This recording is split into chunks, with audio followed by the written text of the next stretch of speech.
Hello guys, let's make some viazi karai or bajia as most of you call it. The first thing I'm going to do is to peel my potatoes, which I already did. Then I'm going to cut my potatoes into quarters. After this, I'm going to start mixing my ingredients, and this is all-purpose flour. And then I'll mix some turmeric, some parsley, dried, fresh is better if you have. Then I'm going to add salt and cajun sauce, which is optional. Then I'm going to mix this in a big bowl. I'll add water and start mixing this until it has this consistency, no lumps. Yes, and since my mixture is a little bit light, I'm going to add more flour to it to make it thick.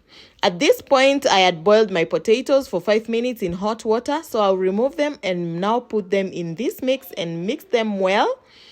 Mix everything until all my potatoes is covered with this mix. Then I'll put it in a hot cooking oil and cook. I misplaced that video where I was cooking it, but anyway, I just put it in a hot cooking oil.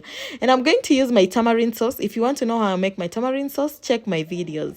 Thank you so much for watching, and see you in my next video.